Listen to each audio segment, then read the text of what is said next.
Happy Friday, everyone. Welcome back to the live stream, Straight Betting. Got a nice looking slate today, I'm not gonna lie. I don't know, dude. I just hopped in the lab this morning and shit was kind of flowing. I was looking at stuff, I'm like, oh, I like this. I looked into it a little bit more, kept on liking it. So I do have 5 plays already, which is crazy because I've only been doing this for like an hour and change, and I usually am super slow as hell with deciding what plays I want to run. So yeah, got 5 plays for today, so that's sweet.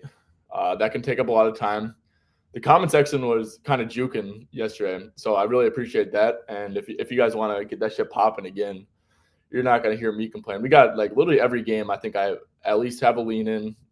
Like I said, I have 5 plays. I usually try to only have 1 play a game. I don't know why. Just if the game's super weird and doesn't go how I expect, at least I'm only gonna lose 1 play, I guess. Shoto, good morning, my guy. Good morning. Tyler, good morning to you as well. Hopefully you're doing good. Sweet, Tyler, you're already getting the plays going. I love it. Let's see. Yeah, so yesterday, let's quick recap yesterday. We went 1 and 2 on the Twitter plays. If you guys are in my Discord, I added 2 plays, 1 a half unit play, 1 a 1 unit play.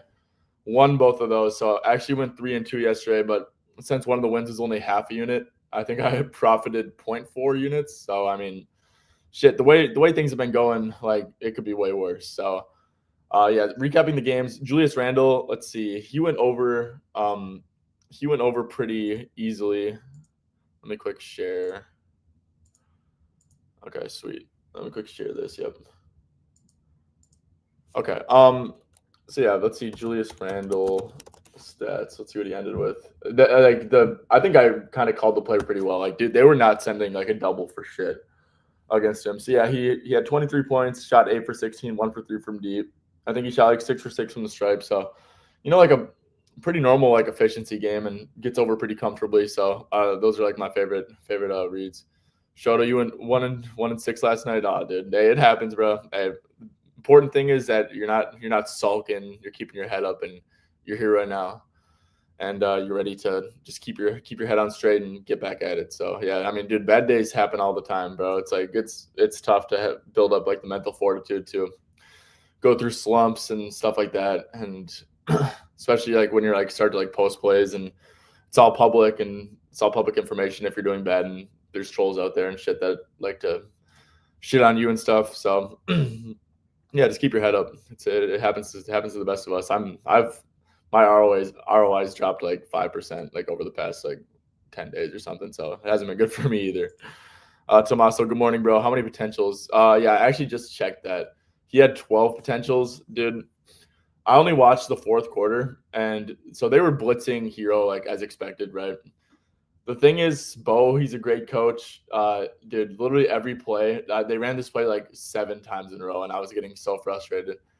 They would just give it to Hero, and then Hawkes would come off an off-ball screen, but not look to score. He'd come off a screen, catch the pass, and then hold the ball, and then wait for another screen. So every possession would just ran through Hawkes to avoid Hero getting blitzed. So yeah, Hero ended up with 12 potentials, 5 assists. Yeah, just a good coaching by Spo to not let Hero just, get blitzed every play, I guess. So still, I think, we could have got there with 12 with average conversions, but it's okay. It happens. Then, yeah, so that Hero one obviously lost. Dylan Brooks over 14.5 points, guys. Look at this shit, man. Dylan Brooks got up 15 shots and shot 2 for 15. I'm completely fine with that read, dude. You can't be mad at that, right? I mean, he shot shit. It happens. And the thing is, with the role players, with spot up guys, dude, it's obviously Dylan Brooks, so it's a little different. But when these guys, imagine if Dylan Brooks went through a stretch where he made 2 shots in a row, dude. His field goal attempts probably would have been 18 or something. Because to just keep on missing and keep on shooting, I mean, man, if he was making a few of them, he probably volume probably would have been way higher. So, I mean, we just got a complete nut low Dylan Brooks performance. which happens. Dylan Brooks is more than capable. But like I said, so like yeah, we went 1-2 on the plays yesterday. Like, dude, I'm really like not mad at all with it. You can't all you can really try to do is try to predict volume and stuff like that. So I think we had enough potentials for Hero, and obviously I think we had enough field goal attempts from Dylan Brooks, and that was in like a game where he shot literally like what's that, like less than less than 20%. So wait, is that less than? Yeah, it's definitely less than 20%. So yeah, I mean it happens. 1-2 on those, and then the two ads I had Jalen Wells under 10.5 points against the Rockets. Just like once I saw that everyone was in for Memphis, I'm like, dude, this dude's not going to play that many minutes, and Houston's like number 2 against spot ups, and yeah, Wells finished 1 for 5. I think he had 4 points, so I felt pretty good with that read. I played Plumlee over 13.5 PRA because the Hawks have been getting killed in the paint, and they've been allowing like a ton of assists. So I kind of just like connected the dots. I'm like, okay, well, obviously the scoring didn't come to fruition. My gosh, dude, 1 shot in each of his last 3 games. So Nurkic randomly sat in the rotation. I actually probably got pretty lucky on this one that Nurkic was randomly out of the rotation. He had 16 PRA. He's an RA beast, to be honest, but it was like the minutes that got him there. I liked it because of the points, and like he took 1 shot. So yeah. Okay, sweet. Yeah, that man Dylan, bro, funny to watch. Yeah, dude, I agree. Like at some point, you just gotta laugh, right? It's like I'm not too mad about that. Like if you have a good read on it, I like the minutes, like the volume. He just doesn't make it. Missed putback layup. I didn't see that, but yeah, I'm sure that was bad. Let's see. So yeah, Tyler has a play that he dropped. Breakout has a game that he dropped. Tyler, I appreciate it. Yeah, so Tyler has a play. Breakout has a play. Guys, keep the plays going. I got 5 plays for today, and I'm about to get into them right now. But like I said, you drop a play, I end up playing it. Drop a lean, drop what you're on. Just like literally, if you mention a play and I end up playing it because I'll look into it, free Discord for life. So with that being said, let's get started.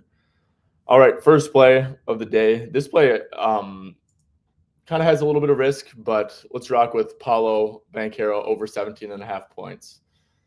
So yeah, guys, I mean, going to Milwaukee, Orlando. Let's see, so this one's kind of moving a little bit. Let's see, move to 18.5 at FanDuel, but everywhere else has a good playable number.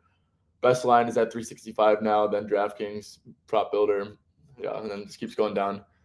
So yeah, I mean, Paulo's averaging 29 points per game this year. If we go to the Magic, Orlando Magic, we take Franz Wagner off the court. And obviously, Franz isn't the only one out. Jalen Suggs, I guess I went to like the CBS thing, and I guess he's not technically ruled out, but Underdog tweeted that there's no timetable for his return. So I'm assuming that he's not playing.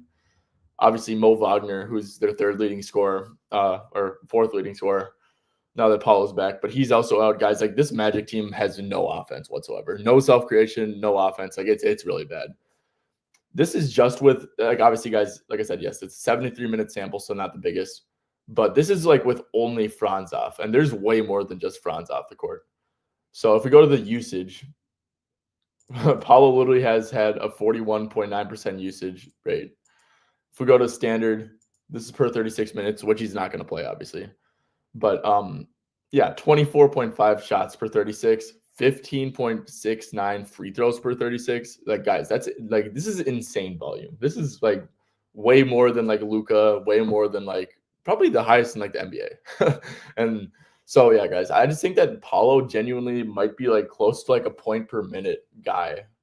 Obviously not a full point per minute, but like close to it. With like all these guys that they have off. I don't know how many minutes he's going to play, but it's worth noting that this is like a pretty big Eastern Conference game, like Magic and Bucks are probably going to like finish close to each other in the standings. So it is an important game. If I had to guess, I'd think that he'd be around like 26 to 28 minutes. I think that's a fair projection for him. And yeah, bro, just like, dude, they literally have no one. Like he's going to shoot so much. Like I said, dude, like the volume per 36 is absurd with Franz off this year, and they just have like absolutely no one. So yeah, if he plays like 26 minutes, I expect like 23 points or something like that. Like I really think that his like usage is just going to be like so ridiculous. So yeah, 17.5. The way my brain kind of views this, like this feels like a line that Paulo's returning from injury and Franz is healthy, Suggs is healthy, Mo Wagner's healthy. Like they're like this feels like a line for Paulo that the Magic are fully healthy and it's first came back from injury. So yeah, guys, I have him like 26 to 28 minutes. And dude, his field goal, his usage and shot volume should just be like ridiculous with everyone who Orlando has out. So 17.5, that feels like way too low for me. I don't care. I don't see a world where he's playing like less than 24 minutes.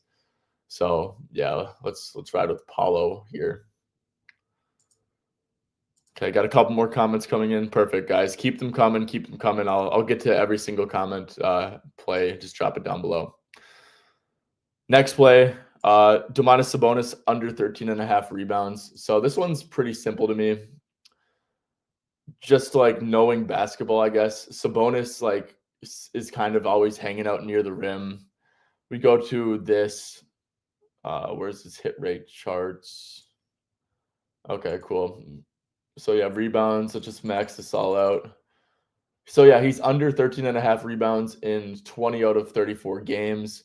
Now Boston, quick check their injury report, but I believe it's completely empty.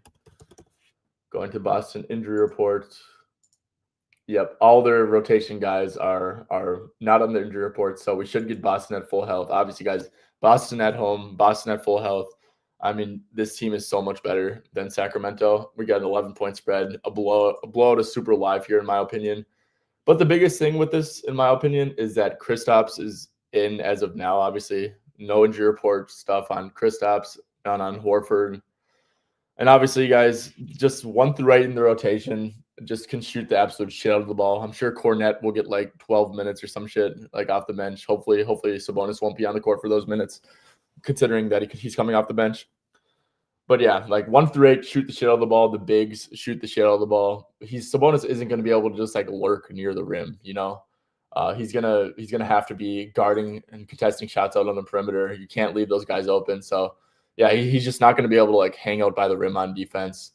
Also, if we go to NBA opponent stats, something cool. So obviously, like when teams just get better, teams get healthier, teams get better. Last 10 games, Boston, they've been pretty healthy. They're actually allowing the third fewest rebounds overall over the last 10 games. And Boston was pretty healthy last year. Let me quick check to see where they were at. But Boston, okay, so they were pretty, that's D rebounds. Oh, no, rebounds in total. Okay, so they were like a league average team, like a little bit below average. So yeah, it's just like more so like an individual thing for Sabonis. But I mean, it's good to see that they've been rebounding the ball well recently, at least. Yeah, last 10 games, third fewest rebounds allowed. So yeah, just think that there's a lot of outs for this one, right? Like he doesn't have a great hit rate on this to begin with, and then on top of that, is my okay, yeah. On top of that, I mean, big blowout potential. Isn't going to be able to sit next to the rim. Boston's been a good rebounding team recently, so yeah, I think there's a lot of outs here. And this one, I got it at plus 100 at FanDuel. There's still minus 104 at FanDuel, which is the best price, which is like definitely a good price. Minus 109 at Caesars. Like it's not like we're like laying minus 135 for this either. So yeah, I think there's a lot going for this one. Okay.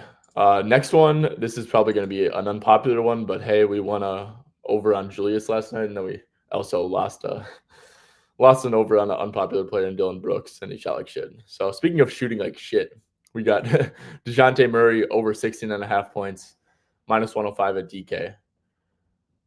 Yeah, so this is I kind of got into my bag with this one for a little bit, but first of all, we go here. I think it's encouraging. So guys, DeJounte was always going to like regress towards the mean for his shooting, right? Like if we go to like on the year, I mean, guys, he's shooting 38%, 25%, like in a high usage role, like with the Hawks last year. I mean, 45, 36, 46. Like he's always like been around that 45% mark. He's always, you know, even if he hasn't been a great 3-point shooter, like he's way better than this, right?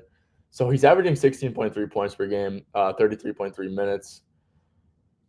He's had to. I think it's like encouraging seeing that he shot the ball well recently, like a 60% game, 57%. Maybe he's just like getting out of like that slump. Another thing that's encouraging is that the only game with Zion this year was a couple of days ago against the Wolves. Wolves are just like a pretty good defense overall. I mean, season high in points by a mile, right? 29 points with Zion. He also had 20 shot attempts, so that didn't really make a massive difference. 6 free throws, really good volume. Yeah, so best game of the year by far was Zion. I think that might have been the most field goal attempts he's had in a game as well. No, he had a 24 field goal attempt game, but yeah. So really had a really good game with Zion. Maybe Zion's gravity is like helping him out a little bit. But another solid edge I see here is that Philly, they're without Embiid and Drummond. So Yabusele is pretty much the only big that they have. But the thing is, they're gonna have to put Yabusele on Zion, and Yabusele is just like would make a ton of sense to guard Zion. Like he's one of the most ideally built players to guard Zion in the NBA. So what I see Philly doing is that they're going to put Yabusele on Zion, and then Misi, he's not really like a threat to do much. You kind of just have to like try hard to keep him off the glass. I think they're going to put like a wing, like a PG or Kelly Oubre on Misi. So what that means is that if Yabusele's on Zion and then a wing's on Misi, that means that 76ers are going to switch everything. And we see this with Houston and Orlando, except for they and Boston to an extent when it's guard and wing stuff. They're gonna switch everything. So Philly's gonna switch everything, and what switching everything does is it like really forces like isolation ball and you to beat your man one on one. And obviously, CJ McCollum's another high usage guy, you could say. But CJ McCollum in isolations, that's only 6% of his points. And obviously, guys, CJ is just old. He's kind of stiff. He's not much of a creator. Yeah, DeJounte, for all his flaws, he can beat his guy one on one, get to his spots. He's a pretty good isolation player. I guess you could say that his isolation points isn't very high either, but I checked the frequencies, and DeJounte's isolation frequency is much higher. And just like understanding how DeJounte can play, he can definitely beat his guy one on one. So, like I said, I think there's going to be a ton of switching from Philadelphia here, and I think that can benefit DeJounte, kind of not be great for CJ. So yeah, and the point of attack defense on Philly is not good, right? Like their best point of attack is like what Caleb Martin, maybe Paul George. Paul George is old as hell. He gets hurt a ton. I don't think he's a great point of attack defender anymore. So yeah, I think that DeJounte, it's encouraging to see him string together a couple nice games. And this game, I know it was without Zion, but he did that in 26 minutes in a blowout loss on the second night of a back-to-back. So yeah, I think DeJounte, he was always going to positively regress towards the mean, and it looks like that's starting to happen. 17 points is not a big ask for DeJounte, especially given the state of the Pelicans with their injuries. No Trey Murphy still, I believe. Well, actually, let me quick double check that. Pelicans.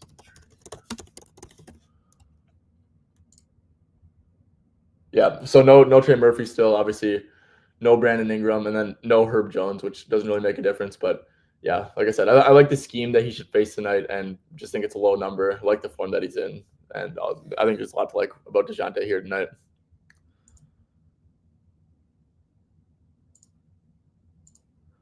Okay, fourth prop, already on prop number 4, which is sweet.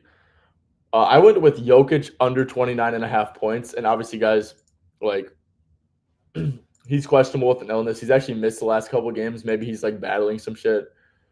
And like you probably don't really need Jokic to beat. Actually, you don't need Jokic to beat the Nets at home. However, the spread's 15. I would assume that's like a Vegas is implying Jokic is playing. And obviously, guys, if he doesn't play, just void. So like it's not a big deal. But yeah, Jokic under 29.5 points. Let's see, I put that minus 105. It's kind of moving down. This one's all over the place, guys. If you do have, okay, all these 30.5s are ridiculously juiced, and do not play that. I guess ESPN's the best price at minus 110 now, then DraftKings and BetOnline, Prop Builder, then Caesars, Bet365. So yeah, basically, guys, this is just like me knowing how Jokic is. I've seen so much Jokic over the past few years. So the Nuggets, the reason why Jokic is averaging 31.5 points this year, it's because the Nuggets like aren't a good team, right? So like every game is pretty much competitive. They rarely blow teams out like whatsoever. But so Jokic has had to like backpack the team over and over again this year. Like it's actually been absurd. He hasn't had to do that at all for like the past couple of years. Like there's been a ton of games. But guys, trust me, I promise you, Nikola Jokic, he does not want to score 30 points in this game against a terrible Nets team down D'Lo, Cam Johnson, Cam Thomas. Like that's just not who Jokic is. He scores when he has to, and when he doesn't have to, like he's extremely passive. But like I said, with how the state of the Denver Nuggets this year, like there has not been many games like that whatsoever. So yeah, Jokic, like I said, 15-point favorites. They're at home, which I think is very important. So yeah, as long as Jokic's teammates don't play like absolute shit and the Nuggets like kind of take care of business, like I think that just Jokic is just gonna troll. So like I said, this is like me like understanding watching Jokic a ton over the past year, but this is just such a perfect spot for Jokic to get back to doing what he does best in games where they are massive favorites, and that's just passing. That's what he wants to do. He just wants to get his teammates involved. I promise he does not want to score 30 points. Like I said, obviously, if like Jamal Murray, MPJ, Christian Brown, if his teammates completely shit the bed and this game is like a 5-point game heading into the fourth, yeah, we're probably going to lose. But and then I guess he stayed under this in 41 minutes against the Nets this year. And that was in Brooklyn, so it makes sense for why the game was close. It was a close game. So yeah, the Nets have been kind of double happy. Clearly they were probably doubling him if he only scored 29 points here as well. So maybe there's that too. But yeah, guys, this is just like this game has to be like a worst case scenario for Denver for Jokic to try to score here, in my opinion. Okay. Next prop, fifth and final prop. Going to Knicks Thunder. I played Josh Hart over 1.5 3-pointers made. Let's go over here. OKC at the Knicks. So let's go to threes. Josh Hart. Yeah, head to head. So as we know, OKC, we can go to like a Jalen Brunson. But yeah, as we know, OKC blitzes elite guards, plays very aggressive gap help, which is why they're second in isolation. Spot up, pretty bad against spot up. They funnel a ton of spot up stuff. But yeah, so they beat the Knicks. They're going to do the exact same thing that they did against them last game, which was pretty recent. Pretty recent. Josh Hart got 7 threes up in this game. If we go to Josh Hart's advanced filters, 3-pointers attempted, 7+. So that was a tied second for most threes attempted in the game. As you can see, he had 1 against the Wizards for whatever reason. But yeah, so attempted 7 threes. That's the second most he's had in this year. Let's say when he shoots 5 or more threes, he's over in 10 out of 11. He's actually shot the 3-ball pretty well here. And yeah, guys, Josh Hart, he's a guy, if you go to like his playoff numbers last year, and this is like a playoff intensity game. OKC kind of schemes like a playoff team with how aggressive they are in against top options and stuff like that. Like Josh Hart's just kind of like a big game riser, in my opinion. I guess he started off that he was really good in that Philly series, like at home. He was okay. Maybe I'm just like grasping at straws here. But I do like the game environment. Josh Hart's a super competitive guy. He kind of seems to always like rise to the moment, especially at like the Garden and big moments. I don't know. Maybe that's just me watching the Knicks. But also, if we go to StatMuse, another thing kind of going, and this shit literally pops up every time I search up StatMuse because I searched up Dante stats with Conley one time because I wanted to see if they were better. But yeah. Well, what were we doing? Oh yeah, Josh Hart stats, home versus away this year.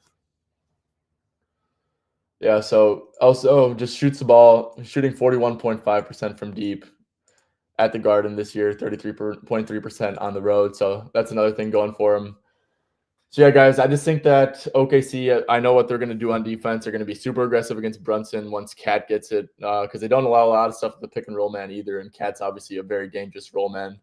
Yeah, see what they did against Cat. Let's see, second against pick and roll man.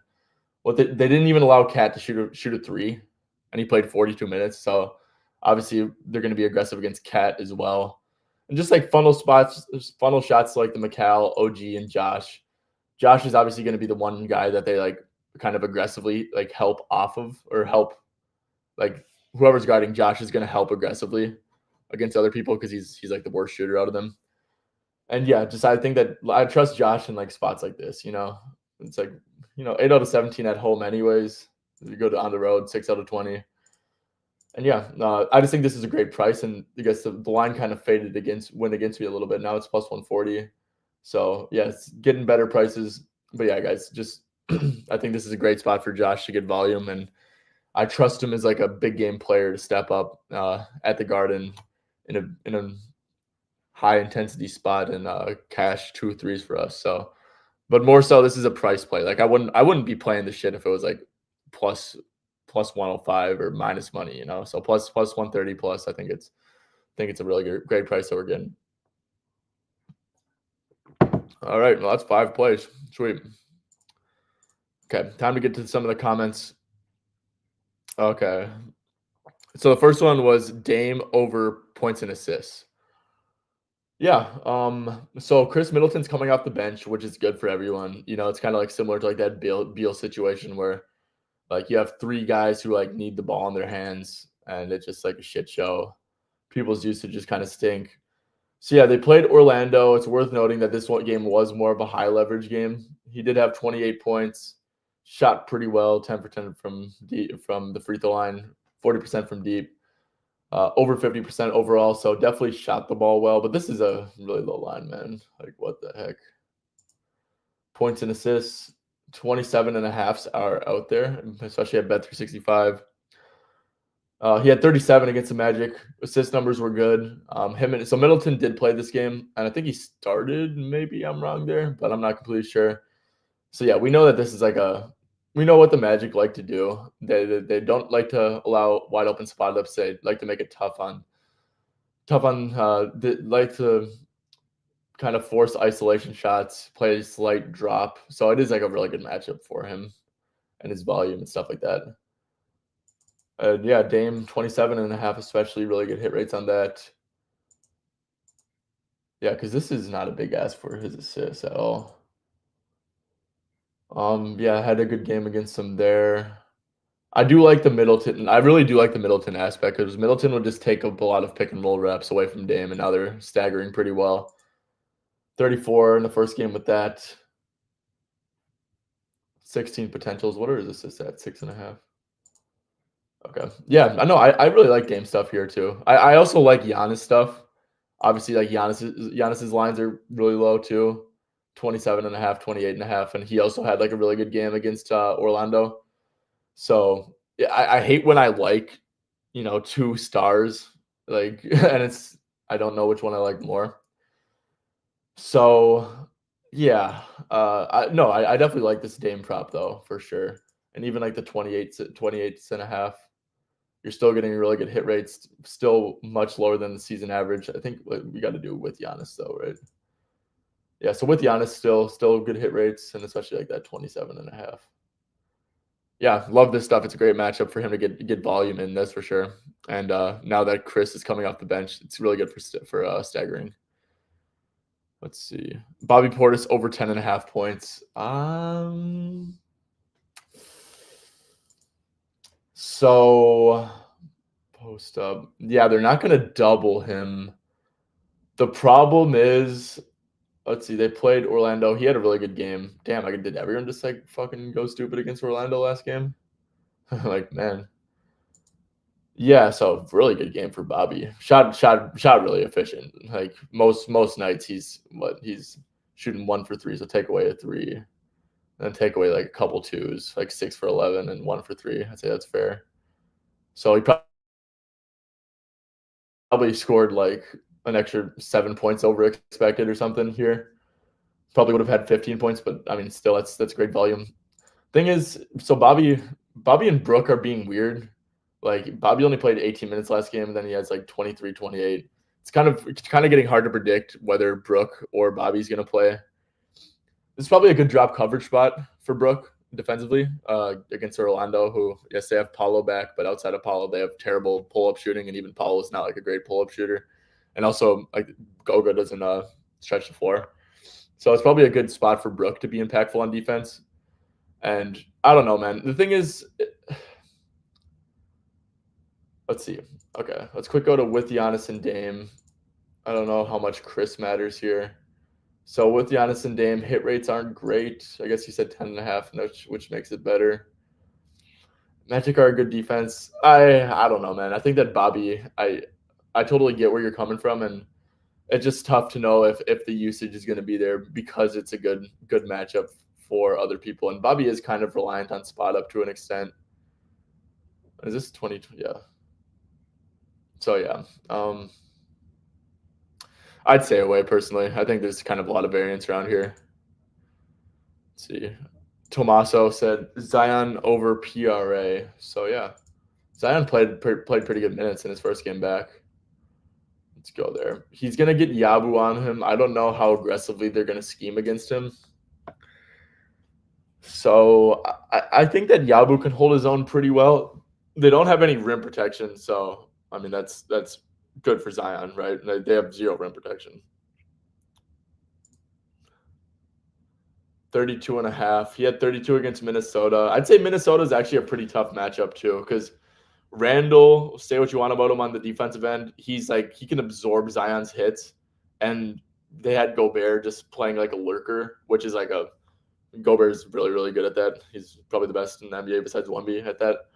So that was a pretty brutal matchup, honestly. And he had 6 rebounds, 4 assists, 11 potentials, really good stuff there. 28 minutes, played 29, and then 28, but that was a blowout, and 30, kind of a blowout too. Yeah, I mean, I'd probably have him close to 30, right? He played 28 in the first game. I'd probably have him around 30 minutes. Let's see, what is Zion doing this year? It's weird because there's just really no sample size on shit this year.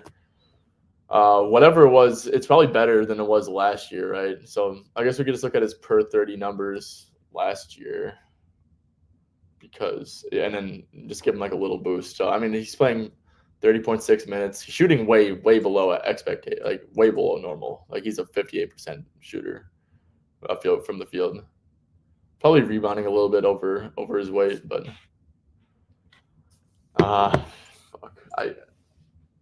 with Zion, they really don't have shit. They don't really have anyone else to score. I guess we could let's look at this year's stuff. I know it's a small sample size, but yeah, I mean he's averaging 35.4 PRA. No Ingram, no Murphy, no Herb. Like they really don't have much else. Like I said, I think they're going to be very switch heavy, take away kind of the spot up guys for what they do. Maybe we get some good DeJounte usage. Probably not great for CJ if they're just switching everything. But yeah, I guess I think that Zion, like they really don't have rim protection. I think that Yabu is a pretty good defender for him. Yeah, I probably would stay away, but I think it's not a terrible look. Drew Holiday PRA. I kind of want to stay away from Boston stuff. I think there's like a really good chance they blow them out, but yes, the Kings allow the most points per game to spot up. I don't know how that's been since Doug Christie took over, if that's changed or anything, because that's obviously like a new head coach. New scheme. I guess we could kind of look at NBA. Do I have the catch and shoot frequency open? Okay. NBA opponent catch and shoot frequency. So yeah, we can see what they're. When did Mike Brown get fired? Like maybe like five games ago or something. So we could go to like shot rage, catch and shoot opponents last 5 games. Small sample size, so. So where are the Kings? Am I blind? Oh, Kings. So yeah, I mean catch and shoot field goals are kind of down. I don't really know how to. I'd have to watch a Kings game. I would assume that Sabonis has to play at the level, right? You can't play drop against them. They've been a team that's really limited points in the paint. They've overhelped a ton. I don't know, man. I don't know if this is like a great spot for Drew to play big minutes. It's really not a high leverage game. I think there's pretty high blowout probability. Yeah, he played really good last game. Derek White didn't play. Everyone's supposed to play. We go to with all these guys playing. Drew's actually been under and more than not. Really not getting much. Let's see, what's his usage been? 9% usage against OKC, which is the one I bet on him. 7.4%. So guys, actually Tommaso, I think that Drew's a stay away, dude. Like this is really bad usage. 9.8%, 7.84%. 11.8, and I totally get like the spot up thing, and you know if the Kings like natural instinct is to like overhelp, like they're obviously gonna have to overhelp against Boston, right? Because of all the advantages they can create off the dribble. So it could be a good matchup, you know, but also there's like some variables with a new head coach coming in if they are running the same scheme. Because like I said, I haven't watched the Kings game since, so like, and then yeah, just with everyone else, he's really basically a no usage, like pure spot up guy. Minutes could be down because it could easily be a blowout, and it could be like, you know, usually I'd want to fade Pritchard with everyone out active, but my gut's telling me that this game could be a blowout and it could be some big Pritchard stuff. So I would stay away, maybe even lean under, to be honest.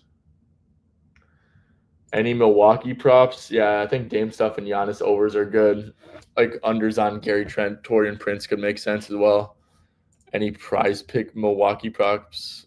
Dude, I don't know if they're on prize picks or not. I think prize picks should have most stuff, but I don't use prize picks. Under damn homie. What are we doing? SSL TV, what are you talking about? Under damn homie. Mikal Bridges over points from Tommaso. Yeah, dude. Like I said, I'm on Josh Hart threes, but it's like pretty much the same reasoning. I mean, Mikal had a great game against OKC, 24 points, tons of volume, 19 shots. All these guys are going to play massive minutes too because, I mean, they're not beating OKC by margin. Like, it's just not happening. So Tibbs is going to go psycho mode. I think they're coming off of, okay, only 1 day of rest, but still, that doesn't affect Mikal. Yeah, Mikal stuff makes sense. Is it at 17.5 too? Yeah, some 17.5s out there. And he's kind of been crushing this anyways. Like you said, good hit rates. Started off the year like absolute dog shit as well, as you remember. Yeah, Mikal stuff is good for sure. I endorse it. I'm on Josh Hart threes, but Mikal stuff's good. OG stuff's good. I mean, they're just gonna scheme against Cat and Brunson, so their stuff isn't good. But and these guys are all gonna play crazy minutes. So it's like I said, I'm a fan of Josh. I'm a fan of OG. I'm a fan of Mikal all today. I personally went with Josh threes because I think that the plus 135 price tag was super enticing paired with the matchup. But I mean, it's kind of just like you're flipping a coin between whether it's going to be Mikal or OG, in my opinion. So, but like both are in really good matchups, and I think Mikal has pretty good hit rates. Let's see. Does anyone have like better home? I've been doing this sometimes, like Mikal Bridges. I like to check people's home road splits when I'm like coming down to a tiebreaker, and Mikal shoots the ball much better at home. Let's see. What about OG? I don't know if this could. I wonder if home road splits could actually help you like with variance. You know, just like so. OG is actually worse at home when it comes to like shooting threes and stuff. True shooting's basically the same, but his 3-pointers are down. So yeah, I guess Mikal shoots the ball better at home because there's something to that. You know, there's definitely something to like the mental side of things. Especially if you see someone just like shoots the ball way better at home, because obviously every road game is like different. But if you see someone that has like much better shooting splits from a percentage wise at home, I think that's always cool. So yeah, I guess I'd going off of home road splits, Mikal would make the most sense, I guess. And he's also just been in really good form. So yeah, I can definitely get behind some Mikal stuff. Joel said, "Why is Middleton at 9.5?" I would think that it would be an overreaction to last game, given that he only played like 20 minutes. I wouldn't think that would be the case most of the time. He also did score no points against Orlando this year. He only took 2 shots, but with like the staggering, with him coming off the bench, I think that could be a little bit better for Chris for sure. And I also Chris is just like Chris is a good player. He's clearly not on like a minute restriction to why he's playing 21 minutes because he played 31 in the past. Hasn't really missed any games, so I would expect him to be like closer to like 24 most games. And yeah, when you like look on paper, like if he's gonna get usage, like he'll get Chris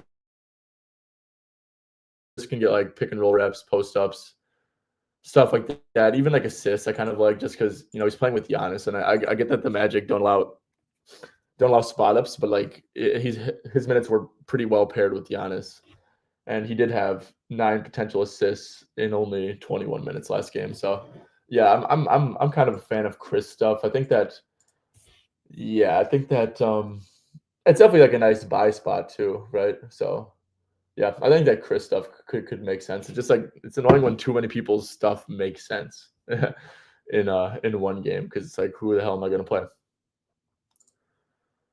Let's see. Noah Clowney over 13.5 points without Cam Johnson. Yeah, so Ben Simmons is back, which is actually good for Clowney for sure. No D'Lo. So these three guys. So yeah, Ben's off the injury report, but that's actually like he's good for people's scoring because he doesn't fucking shoot and he's a good passer and shit. So Clowney, he's just kind of chucking threes. So he took 10 and 11 threes. He's getting them things up. 2.5. That's crazy. Let's see that. So D'Lo played in this game. He's been playing. What is the Nets injury report? Are they getting anyone back? It's just so tough to keep up with the Nets, dude. They're fucking all over the place. Let's see. So looks like Day'Ron Sharp is off the injury report. He was sick last game and kind of ended up cooking me with my Claxton unders. That was great. I definitely did not just spill coffee everywhere. Yeah, so Johnson, so the main guys are out. Let's see.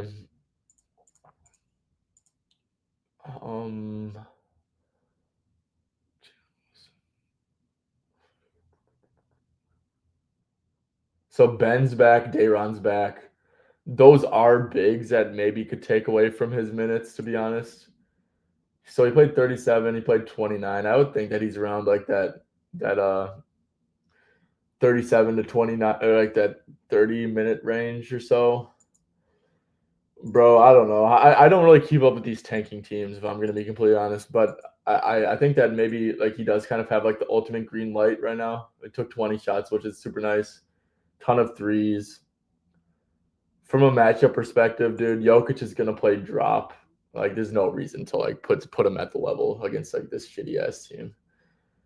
But I also do like that Ben is playing. I think that actually like really does help his scoring a little bit, especially if they start together, play together. I mean, you can't really argue. So none of the guys coming back are going to take away from his volume, but they might take away from his minutes a little bit. One thing that just seems clear is that he just has an ultimate green light for three. I guess he did make some shots. Nuggets aren't good defense, obviously. Allow a ton of spot ups. Yeah, I think that maybe 2.5 threes makes a little more sense. If I'm gonna be honest. Let's see. Yeah, he has. So he's actually hit 3 threes 9 times this year. He's only scored 14 points 6 times. So I think that threes make sense for Clowney instead of points. Yeah, Tyler, I was looking at this. Middleton assists definitely do make sense. He had like the Magic, like I said, like on paper they're like a terrible assist matchup, but most of Middleton's assists just like go to like Giannis and shit, right? So and now that he's not sharing minutes with as many minutes with Dame, that's really good. Let's see, the pick and roll man, they're kind of nice against, but I mean Chris had what? Chris had 8 assists in only 20 minutes, only 9 potentials, so very efficient, but 9 potentials is like close to a season high. Or is it so no, Tay had 10 one game. Yeah, so potential numbers are really good. This line is super low, right? Like Chris Middleton, and I really do like that he's coming off the bench, right? He's probably going to be capped out at like 25 minutes or something. I think that was you don't play Middleton less than like 20 minutes. So yeah, 9 to 25 minutes this year. Over in 6 out of 9. That's good. 9 to last year was over in 9 out of 14 as well. He had 7 assists in only 20 minutes against Orlando last year, and they're the same team pretty much, same schemes and stuff. Let's see. Then this one is without Giannis, which is important. I think Giannis got hurt against the Magic. Oh no, he played. Yeah, I think it's a pretty good look, dude. Just the thing is, bro, I've said I've liked like 6 different Bucks overs at this point. So it's like, man. Oh, okay. Thank you. The last one, Keegan Murray over rebounds. Yeah, I think that correlates pretty well with my Sabonis under, right? Just like Sabonis should have to be around the perimeter more for sure. I think the reason why I went Sabonis under though over Keegan over is just because I think there's like such a good chance that the Kings get blown the hell out in Boston. And like I said, Boston at full strength at the crib. Like, yeah, I took the Sabonis under, but like the Keegan over is in pretty direct correlation with Sabonis over for sure, or with Sabonis under. So I think that's a fine look. Let's see, why did they trade Cat for Randall, bro? Shut up, dude. I don't want to hear it right now. Randall played good yesterday. They traded Cat for Randall because quite frankly, Cat and Rudy weren't good enough to win a championship together. I don't think, because you look at Cat at the 5 and see what he's doing on offense. He's like literally like top 2 center on offense, top 3. I'm probably not going to disrespect Joel, but I mean he's legit like an incredible player at the center when it comes to on offense, and he was kind of getting minimized at the 4. I think. And Cat was on a super max, right? So, Jaden McDaniels is on a pretty big contract, Rudy, and the Wolves weren't going to be able to re-sign Naz Reid, Nickeil Alexander-Walker. They would have no flexibility in the long term, so it was kind of like a second apron thing. And Dante last year, I think Dante's been good recently, but last year, guys, Dante was closest thing to prime Clay we've ever seen. And he was incredible. So. When the trade happened, I think it made a lot of sense for Minnesota. You have a year of Randall. Obviously, the year of Randall has not been good, and Dante has regressed a fair bit. But it made sense when they made it. And Minnesota obviously looks like a joke, but Cat wouldn't be playing Cat wouldn't be playing the way he's playing in Minnesota just because of like the lack of spacing. Like Cat, I'm happy for him, dude. He looks incredible hooping in the Knicks and seems happy. It's either he's on a good team, so I'm happy for Cat, and I think that trade worked out good for the Knicks, and it also worked out for the Knicks because Brunson takes salary reductions and stuff. Like he's the only player in like the NBA who does that shit, and so like they can afford big contracts and stuff like that. So yeah. Just got here. Sorry if you said it, Macau 17.5. Yep. Let's see, who said that again? I think it was Tommaso, right? Tommaso, was it? Yep. We talked about that. I like it for sure. I'm on Josh Hart over 1.5 threes, but yeah, they're gonna sell. OKC's gonna sell out against Brunson and Cat, and Macau had great volume last game. I think he's been kind of crushing this line anyways. The 17.5 line. Obviously, he's probably gonna play like 44 minutes. He has better shooting splits at home, so. Yeah, I think there's a lot to like about Macau for sure. I'm personally not going to play it just because I'm on Josh threes and, don't need to overexpose myself. D-Lo, good to see you, my guy. Good morning. Hopefully everything's going good for you. All right. Well, do we have any more comments? Any more questions about plays, stuff like that? What have we went over? Oh, okay. Actually, I do have one more. If you guys do want to leave a couple more comments for me to get to, go ahead and do that. I do have a play that I was insanely close to playing from the Wizards and Bulls game. And I don't know if I'm going to play it or not. The numbers behind it, there's some questionable things. But I do really, really like Josh Giddey over 27.5 PRA. And like I said, the season-long hit rates are absolute dog shit. But without IO, he does have more of a safe minute floor. So he's played 29, 30-26 in a blowout loss to the Wizards. Yeah, this was like a really bad game against them. That's who they played tonight. The Knicks played 31 minutes, and then the Spurs 31 minutes.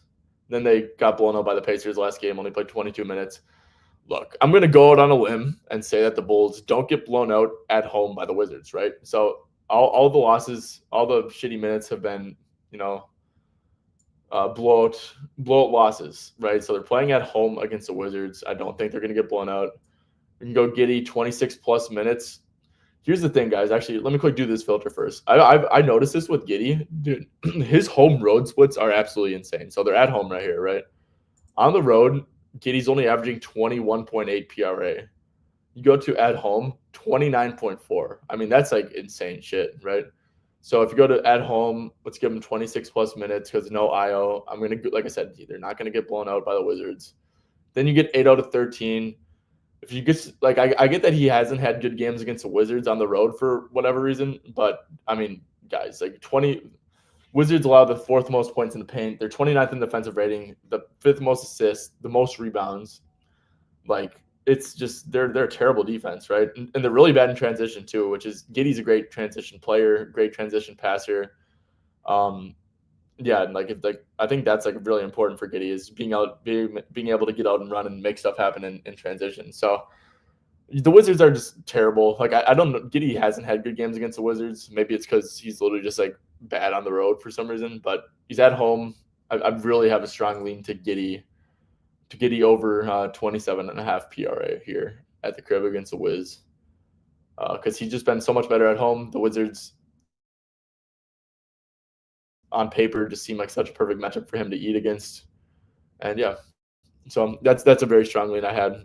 So let's see, under on Dennis. Oh, Dennis Schroeder. Yeah, I think he's the only Dennis in the league. For some reason, I just initially thought about Dennis Smith Jr. I'm like, what? So yeah, it seems like Steph and Draymond are going to miss. It's a back-to-back. Dennis is kind of old. Steve Kerr's insanely weird with minutes. See, we got 18.5 out there for this under. It does seem a bit high. You got to take in Dennis isn't a great off-ball player, and that's kind of what he's been doing with the Warriors. You gotta remember, D'Lo. They don't have Kuminga, they don't have Wiggins, they don't have Curry here. So like it really is going to be like the Schroeder show. Pacers have been playing up a little bit more against pick and roll handlers. Miles Turner's questionable, which I think does matter for how they're going to defend the pick and roll. I don't know if they're going to like blitz Schroeder though. Like Schroeder's not very good. Like he's a fine player, but he's not elite, obviously. Yeah, dude, D'Lo. I'm gonna be completely honest. I think I probably agree under or nothing. But the thing is, just like, dude, there's so many better ways to invest your money than a Steve Kerr rotation. Like, dude, it's a back to back, which I think could factor into maybe playing bullshit minutes with Steve Kerr. But also, like, he's just like a tough dude to gauge. So I'd never bet on Warrior props, like unless it's Steph or Draymond, because you just like don't know what's gonna happen. So,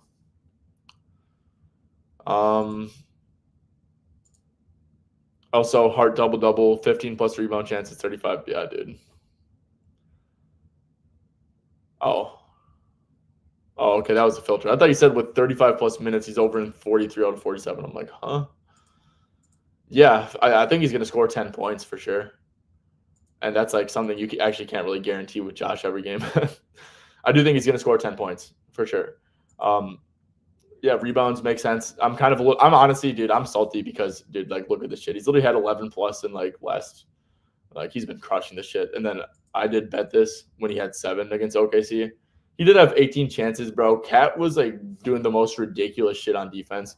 I get that it's probably a tips thing, bro, but Cat was literally like playing the deepest drop ever. Like it looked like he was like trying to get into position for rebounds, like rather to play defense, Like it made no sense. Shea cooked them. Like it really made no sense. Like this makes sense for Cat when he's like being engaged in the pick and roll to like get up a little bit, right? Like I get that Hardenstein doesn't stretch the floor and Shea doesn't really shoot threes that much, but like get up and contest those mid ranges a little bit. So yeah, I think he still did have a lot of rebound chances. Like I said, I think his 8.5 rebounds at DK makes sense. And I think the double-double is definitely worth a sprinkle for sure. Tyler, I actually don't really like this over. I actually kind of like his under here, just because Jaylen Brown. So Sacramento. One thing that I wouldn't expect to change is that they are the best transition defense in the league, which is weird. Jaylen Brown has the highest transition frequency on Boston. And they do tend to overhelp. Like on the year, they are allowing the third fewest points in the paint. Obviously, Jaylen Brown, pretty reliant on, he can shoot, obviously, but he is pretty reliant on scoring in the paint and in transition. I think it's actually like a really bad matchup on paper. And let's see, I mean, like I said, I think that overs just have risk here with like how good. Yeah, and he's under in all four with Boston at full strength, albeit like kind of poor shooting in most games. So yeah, I think that, this line feels low for JB. I don't think the Kings are a good defense overall. They are a good transition defense. He's been going under with everyone healthy, and yeah, but Jaylen Brown at the same point, like this is a low line for Jaylen Brown. Like I don't really care too much about this like hit rate. It's small sample and stuff. I think I personally just don't want to play an under 21.5. I also think it's a terrible matchup, and numbers behind it are pretty bad for JB. So I would stay away from this one personally. I understand. I hit on Max and that Hardy yesterday 2-pick. Oh, nice. Yeah, nice. Yeah, you said Hardy. Yeah, yeah. Hardy went off, dude. He's a really good scorer. I didn't play that personally because of just like minutes are so weird in Dallas with like those guards and stuff. So yeah, but that's good pick, Stilo. I fuck with it. Who's Max? Max Struess, maybe? Max Christie? I don't know. Maybe I'm forgetting about a Max. Okay, guys. Well, we're approaching on an hour. If you guys do get a last second play, and I will go over it. But yeah, I did give out 5 officials, which is kind of a lot for me, right? I'm usually coming here with like 3, but I played Paulo over 17.5 points. Think that line's crazy low for everyone who's out. Like I totally get he's going to be on a minute restriction. Sabonis under 13.5 rebounds. Murray over 16.5 points. Jokic under 29.5 points.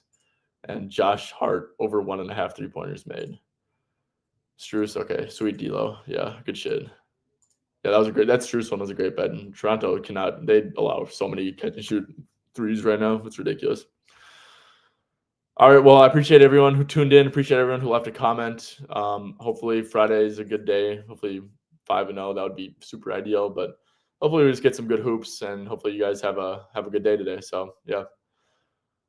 Peace out. I know it's a Saturday, but I will be back here 9:45 Eastern time. No days off, baby. You know what I'm saying? So yeah, just because it's Saturday, most people don't do this on Saturday. I will do it on Saturday. So, just if you guys need something to burn some time on a Saturday morning, I will be back here tomorrow. All right. Thank you for tuning in.